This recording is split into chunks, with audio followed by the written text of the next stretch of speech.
বিদেশি কোচ বাংলাদেশের ক্রিকেটকে নিয়ন্ত্রণ করে। Why we have the legendary cricketer Shakib, Tamim, Mushfiq, Riyad, Mashrafe.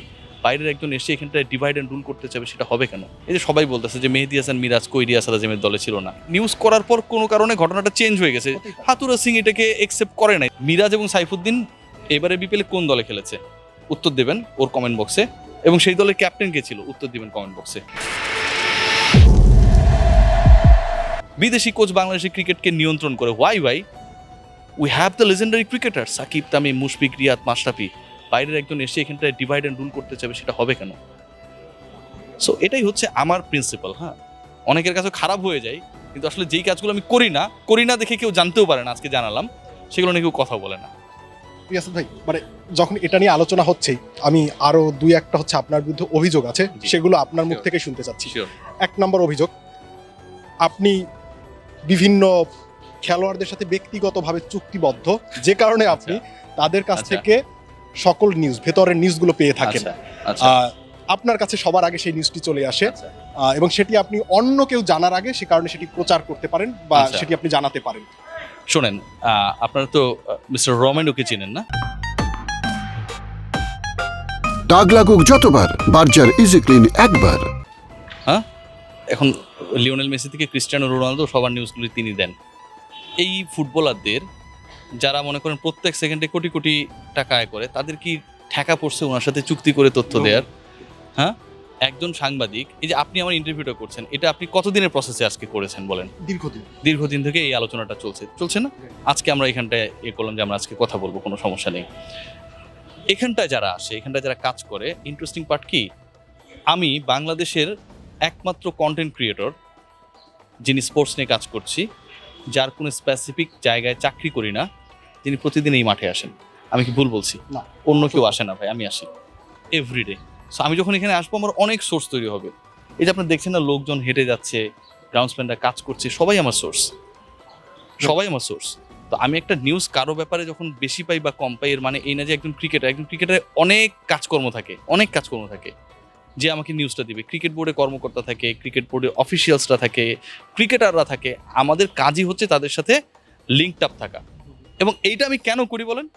এটা করি to give the news to my viewers. আমার ভিউয়ারের কথা আপনি বাদ দেন, যারা আমাকে ডিসলাইক করে তারাও তো দেখছে। সো এটার মধ্যে রংটা কোথায়?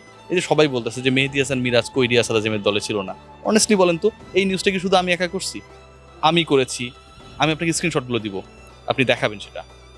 আমার শ্রদ্ধেয় বড় ভাই, আমরা একসাথেই কাজ করি, দেবদা করছে, মেহেদী হাসান মিরাজ দলে ঢুকতেছে 17 জনের দলে। প্রথম আলো করেছে, ইন্ডিপেন্ডেন্ট টেলিভিশন করেছে। ইন্ডিপেন্ডেন্ট কিন্তু হচ্ছে বেক্সিম কুকুপে টেলিভিশন। সময় টিভি করেছে। গালিটা খাই ভাই আমি। এখন আমি না হয় ভুয়া সাংবাদিক, ওনারাও কি ভুয়া? আমি তো মনে করি না। দেব চৌধুরী তো বাংলাদেশের ক্রিকেট ইতিহাসে আমরা যারা কাজ করছি টপ লেভেলেরই একজন। উইদাউট এনি ইনফরমেশন তো নিউজটা করে নাই। নিশ্চয়ই না। এখন কোনো কিছু ভাই নিউজ করার পর কোনো কারণে ঘটনাটা চেঞ্জ হয়ে গেছে। হাতুরা সিং এটাকে একসেপ্ট করে নাই। তার কাছে মনে হয়েছে যে, একটা প্রশ্ন করি, হ্যাঁ, মিরাজ এবং সাইফুদ্দিন এবারে বিপিএলে কোন দলে খেলেছে উত্তর দেবেন ওর কমেন্ট বক্সে, এবং সেই দলের ক্যাপ্টেন কে ছিল উত্তর দিবেন কমেন্ট বক্সে। একজন ভালো সাংবাদিক যদি হবার কেউ চেষ্টা করে, আমি দাবি করতেছিলাম অনেক বড় সাংবাদিক, আপনি যাকে প্রশ্ন করবেন বা আপনি যার ইন্টারভিউ নেবেন, আপনি তাকে ডিসকমফোর্টে রাখবেন। পাপন ভাইকে সিলেকশন প্যানেল ইস্যুতে, তামিম ইকবাল ইস্যুতে, কোচ ইস্যুতে, তার কমিটি ইস্যুতে, বাংলাদেশ ক্রিকেট বোর্ডের আম্পায়ারিং নিয়ে একটা সময় অনেক প্রশ্ন ছিল। একজন আম্পায়ারিং কমিটির চেয়ারম্যান ছিল, আমার ভাই দৌড়ে পালিয়েছেন এই বিসিবির মধ্যেই, ঠিক আছে, এখনও তিনি ক্রিকেট বোর্ডের ডিরেক্টর।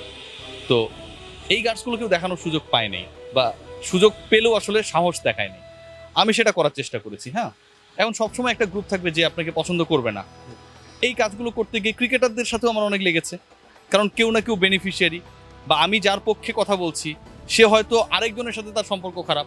আমি যখন তামিম ইকবালের বিশ্বকাপ স্কোয়াডে চান্স না পাওয়া শেষ মুহূর্তে বাদ পড়ানোর কথা বলি, তখন সাকিবের ফ্যানরা আমার উপর আগ্রাসী হয়। মানে এটা হচ্ছে, মানে কি বলবো, যে এই জিনিসটা ঘটবেই। আপনি যখন কোনো একটা ক্লাসে থাকবেন, আপনি দেখবেন যে যখন আপনি ক্লাস ক্যাপ্টেন হয়ে যাবেন, তখন দুটা পক্ষ থাকবে। একটা হচ্ছে শৃঙ্খলা চায়, যারা আপনাকে লাইক করবে, আরেকটা হচ্ছে যারা বিশৃঙ্খলা চায়, তারা আপনাকে ডিসলাইক করবে। সো পছন্দ অপছন্দ ব্যাপারটা নিয়ে আমি আসলে মাথা ঘামাই না।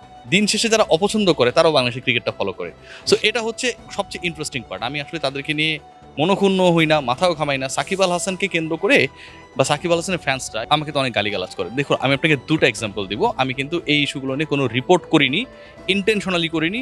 আমি আমার মতো করে ব্যাপারটা বোঝার চেষ্টা করি। একটা হচ্ছে সাকিবের বোন, তিনি হচ্ছেন বেটিং কোম্পানিতে বিনিয়োগ করেছেন এবং টাকাটা হচ্ছে সাকিব আল হাসানের। বাংলাদেশের সব টপ লেভেলের যে জার্নালিজম যারা করে অথবা টপ লেভেলের যে মিডিয়া হাউসগুলো রয়েছে, চ্যানেলসগুলো রয়েছে, পত্রিকা রয়েছে, প্রথম আলোতে পর্যন্ত রিপোর্ট এসেছে, মেনশন করে বলছি, সময় টেলিভিশনে পর্যন্ত মেনশন রিপোর্ট এসেছে।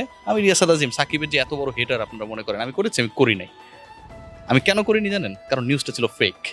এখন এইটা নিউজ যে ফেক, এইটা জানার পর কিন্তু কেউ এই নিউজটা যে ফেক ছিল সেই নিউজটা করে নাই, যারা সাকিবের বোনের এগেনস্টে কথা বলেছে।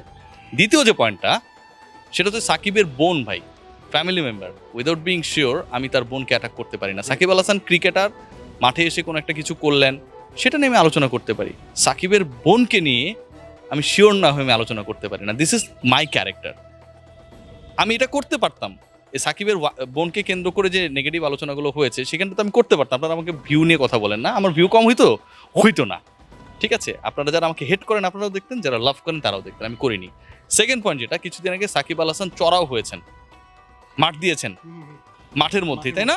মাঠের মধ্যে আমি রিপোর্ট করিনি, কিন্তু এই রিপোর্টটা সবাই সবার আগে এক্সপেক্ট করেছিল আমার কাছ থেকে। সাকিব আল হাসানের সাথে কি আমার কোনো চুক্তি হয়েছে? সাকিব আল হাসান কি আমাকে টাকা দেয়? বাংলাদেশে কোনো ক্রিকেটার বলতে পারবে, ক্রিকেট বোর্ডে কেউ বলতে পারবে যে রিয়াসাদ আজিম কারোর কাছ থেকে 1 টাকা নেয় যে এই রিপোর্টটা করবো বা করবো না? আপনারা তো এখানে কাজ করেন, কেউ বলতে পারবে না।